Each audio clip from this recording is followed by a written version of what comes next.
Amazon एक ऐसा e commerce platform है जहां से हर कोई कुछ ना कुछ सामान तो परचेस करता ही है। लेकिन दोस्तों जो लोग जॉब करते हैं उनके साथ सबसे बड़ी प्रॉब्लम क्या होती है, सैलरी मिलती है 1 तारीख से 5 तारीख के बीच में, और जैसे जैसे मंथ एंड आता जाता है वैसे वैसे उनके पास पैसे खत्म हो जाते हैं। सो उस केस में अगर उनको कोई भी सामान परचेस करना हो तो वह कैसे कर पाएंगे। सो इसी प्रॉब्लम का सॉल्यूशन प्रोवाइड करने के लिए Amazon आपको एक ऑप्शन प्रोवाइड करता है जिसे कहा जाता है Amazon पे लेटर। इसमें आपको अप टू 60,000 रुपए की लिमिट मिल जाती है। तो अगर आपको Amazon के प्लेटफॉर्म से कोई भी सामान परचेस करना है, चाहे टीवी हो, फ्रिज हो, वॉशिंग मशीन हो, एसी हो, मोबाइल हो, या कुछ भी परचेस करना है, तो आपको 1 रुपया भी पे करने की जरूरत नहीं पड़ती। जो भी अमाउंट होता है वो Amazon पे लेटर से कट जाता है। आपको अगले महीने की 5 तारीख को पेमेंट करना होता है। तब तक मैक्सिमम लोगों को सैलरी आसानी से मिल जाती है। इसके अलावा दोस्तों एक और ऑप्शन आपको मिल जाता है EMI का। जैसे मान लीजिए आपने 20,000 रुपए का कोई सामान परचेस किया, आपके पास अगले महीने पूरा का पूरा पैसा नहीं है पे करने के लिए, तो आप सिंपली EMI में कन्वर्ट कर सकते हैं। 3 महीना, 6 महीना, 9 महीना या फिर 12 महीना। इसके अलावा बहुत बार आपको नो कॉस्ट EMI का ऑप्शन भी मिल जाता है। नो कॉस्ट EMI के अंदर आपको कोई भी इंटरेस्ट पे करने की जरूरत नहीं पड़ती है। जैसे मान लीजिए आपने 12,000 रुपए का कोई मोबाइल परचेस किया, 6 महीने की EMI में कन्वर्ट किया, तो हर महीने आपको सिर्फ 2,000 रुपए पे करने होते हैं 5 तारीख को, और इस प्रकार करके 6 महीने में आपका जो भी बकाया अमाउंट होता है वो क्लियर हो जाता है। अब अगर आप जानना चाह रहे हैं कि हम पेमेंट कैसे करेंगे, तो दोस्तों इस वीडियो के अंदर मैं आपको complete step by step process बताऊंगा। अब क्या क्या बताऊंगा वो समझ लीजिए। देखिए सबसे पहले तो मैं आपको ये बताऊंगा कि आप Amazon पे लेटर को एक्टिवेट कैसे कर सकते हैं। उसके बाद में रीपेमेंट के जितने भी ऑप्शंस होते हैं उनको एक्सप्लोर करेंगे। उसके बाद में मैं आपको ये भी बताऊंगा कि जब आप कोई भी प्रोडक्ट परचेस करते हैं तो आपको Amazon पे लेटर का ऑप्शन कहां पे मिलता है, और इनकेस अगर आपको EMI में कन्वर्ट करना है तो वो आप कैसे कर पाएंगे। और मान लीजिए 60,000 रुपए में से आपको बहुत ही कम लिमिट मिलती है, तो आप अपनी लिमिट को कैसे इंप्रूव कर सकते हैं। इसके अलावा Amazon पे लेटर में क्या कोई चार्जेस होते हैं अगर आप टाइम पे पेमेंट नहीं करेंगे तो किस किस प्रकार के चार्जेस होते हैं उनके बारे में डिटेल में बात करेंगे। सो आप यूं समझ लीजिए Amazon पे लेटर से रिलेटेड A to Z पूरी इंफॉर्मेशन इस वीडियो के अंदर मैं आपको देने की कोशिश करूंगा। लेकिन उससे पहले आप मुझे कमेंट बॉक्स में लिख के बताइए आप Amazon पे लेटर से क्या सामान परचेस करना चाह रहे हैं। इसके अलावा इस वीडियो को लाइक कर दीजिए ताकि थोड़ा एंगेजमेंट बढ़े। चैनल को सब्सक्राइब कर लीजिए, टेलीग्राम चैनल को भी ज्वाइन कर लीजिए ताकि जब भी हम loan, credit card, insurance, business, इनसे रिलेटेड कोई भी कंटेंट अपलोड करें उसके बारे में आपको सबसे पहले पता चलता रहे। अब दोस्तों मैं एक चीज आपको पहले ही क्लियर करना चाहूंगा, Amazon पे लेटर में आपको जो क्रेडिट मिलता है वो आपको Amazon की तरफ से नहीं मिलता, बल्कि Amazon का 2 कंपनियों के साथ टाई अप है। सबसे पहली कंपनी है IDFC और दूसरी है Axio। तो इन दोनों में से कोई भी कंपनी आपको क्रेडिट प्रोवाइड कर सकती है,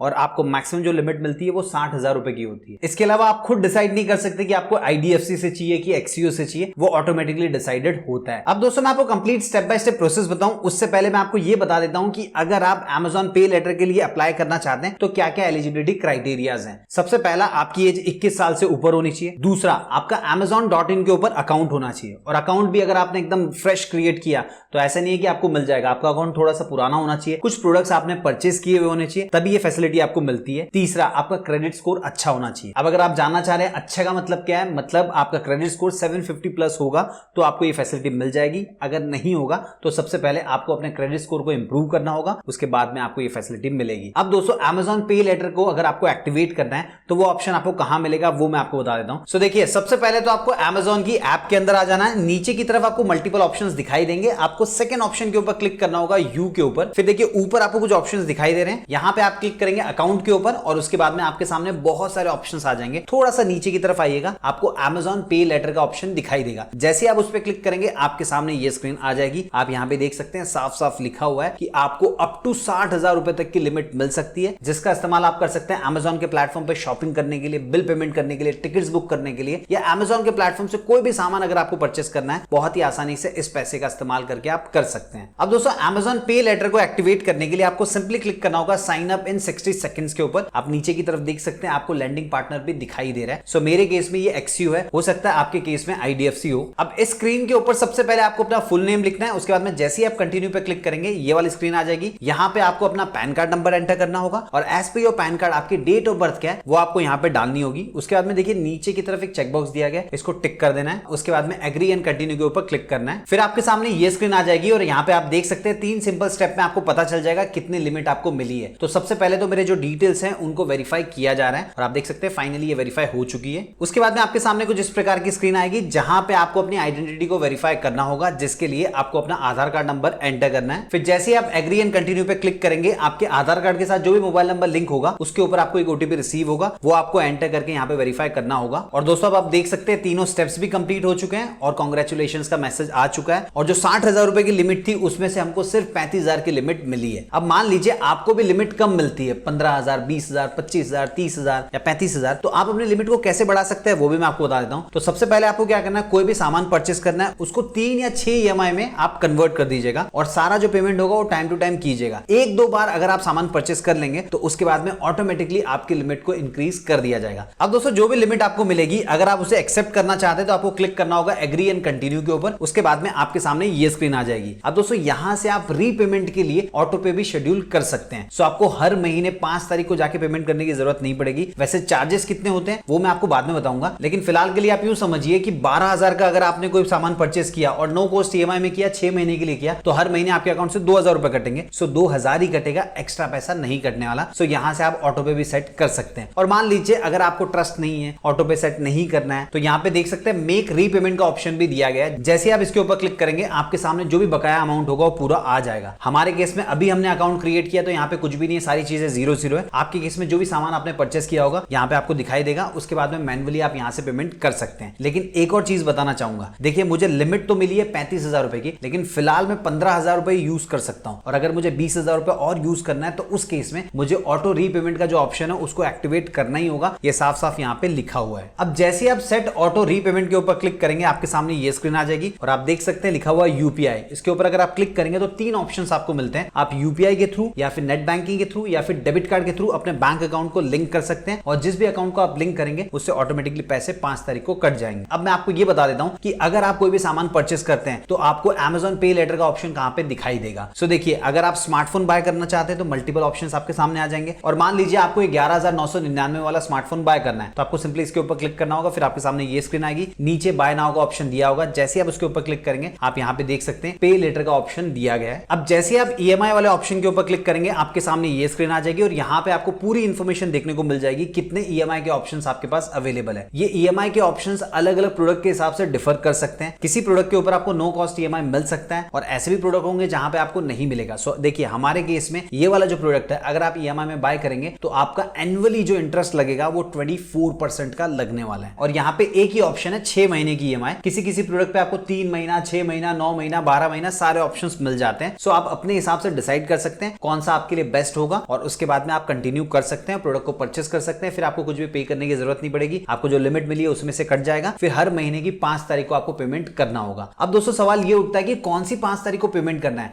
तो देखिए इसके लिए भी कुछ कंडीशन है वो भी मैं आपको बता देता हूं। जैसे कि मैंने कहा कि 2 लैंडिंग पार्टनर्स है IDFC और Axio। इन दोनों की बिल जनरेशन डेट अलग अलग है। मान लीजिए आपका लैंडिंग पार्टनर है Axio, तो उस केस में क्या होगा 1 तारीख से लेकर 31 तारीख के बीच में आप कोई भी सामान परचेस करते हैं तो अगले महीने की 1 तारीख को बिल जनरेट होगा और ड्यू डेट होगी 5 तारीख। अगर मैं आपको एग्जांपल के तौर पे समझाऊं तो देखिए अभी मार्च का महीना चल रहा है। सो अगर आप 1 मार्च से लेकर 31 मार्च के बीच में कोई भी सामान परचेस करेंगे सो 1 अप्रैल को बिल जनरेट होगा और 5 अप्रैल को आपको उसका पेमेंट करना होगा। इनकेस अगर आपने EMI में परचेस किया होगा तो 5 तारीख को आपकी पहली EMI कटेगी। अब मान लीजिए आपका लैंडिंग पार्टनर है IDFC, तो उसमें थोड़ा सा कंडीशन अलग है। 1 तारीख से लेकर 15 तारीख के बीच में अगर आप कोई भी सामान परचेस करते हैं तो उस केस में आपका जो बिल जनरेट होगा वो नेक्स्ट मंथ की 1 तारीख को होगा और पेमेंट आपको करना होगा 5 तारीख को। जैसे मार्च के महीने में 1 तारीख से लेकर 15 तारीख के बीच में आपने कोई भी सामान परचेस किया सो 1 अप्रैल को बिल जनरेट होगा और उसका पेमेंट आपको जो करना होगा 5 अप्रैल को करना होगा। वहीं दोस्तों आपने 16 तारीख से लेकर 31 तारीख के बीच में कोई भी सामान परचेस किया तो उसका जो बिल जनरेट होगा वो अप्रैल में नहीं होगा, मई की 1 तारीख को होगा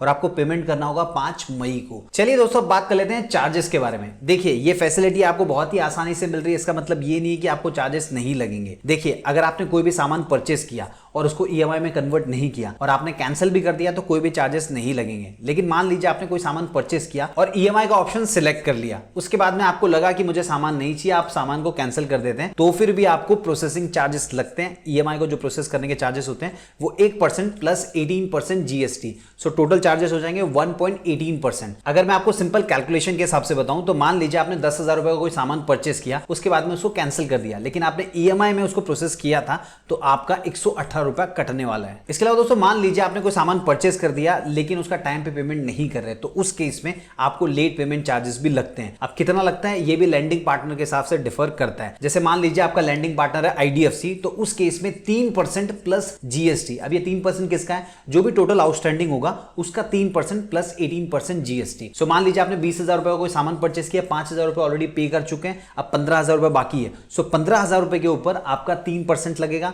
तो हो जाएगा 450 रुपया प्लस उसका 18%, तो जो भी अमाउंट आएगा वो टोटल अमाउंट आपको पे करना होगा अगर आप लेट पेमेंट करते हैं। अभी लेट पेमेंट कैसे कैलकुलेट होगा, देखिए 5 तारीख आपका डेट है, लेकिन आप 11 तारीख तक अगर पेमेंट नहीं करते हैं तो लेट पेमेंट चार्जेस आपको लग जाते हैं। अब दोस्तों अगर हम बात करें एक्सीओ की, तो उस केस में अगर आपका अमाउंट 200 रुपए से कम है तो कोई भी चार्जेस नहीं लगता है, लेकिन अगर आपका अमाउंट 200 रुपए से लेकर 1000 रुपए से कम है तो आपको 125 रुपए चार्जेस लगता है। और मान लीजिए टोटल आउटस्टैंडिंग आपका है 1000 रुपए से लेकर 4999 रुपए तक, तो उस केस में 250 रुपया आपका चार्जेस लगने वाला है। और अगर आपका आउटस्टैंडिंग 5000 रुपए से लेकर 19999 रुपए तक है तो आपको चार्जेस लगेंगे 425 रुपए। और अगर आपका आउटस्टैंडिंग 20000 रुपए के ऊपर है तो उस केस में आपको चार्जेस लगते हैं 600 रुपया। और दोस्तों ऐसा नहीं है कि एक बार आपको चार्जेस लगेगा, जितना आप डिले पेमेंट करेंगे उतने चार्जेस आपको लगने वाले हैं, तो ये चीज आपको ध्यान में रखनी है। वैसे दोस्तों इस वीडियो के अंदर मैंने सारी चीजें कवर करने की कोशिश की है, फिर भी अगर मुझसे कोई चीज छूट गई होगी तो आप कमेंट बॉक्स में लिख के पूछ सकते हैं, उसका जवाब मैं आपको जरूर दूंगा। अगर आपको ये वीडियो पसंद आए तो वीडियो को लाइक कीजिए, इस वीडियो को उन सभी फ्रेंड्स, फैमिली मेंबर और जान पहचान के साथ शेयर कीजिए जिनको नहीं पता कि Amazon ऐसा ऑप्शन प्रोवाइड करता है Amazon पे लेटर, ताकि वो भी एक्टिवेट कर सके। साथ ही चैनल को सब्सक्राइब नहीं किया तो प्लीज सब्सक्राइब कर लीजिए। मिलते हैं दोस्तों अगले वीडियो में फिर नए कमाने के तरीकों के साथ।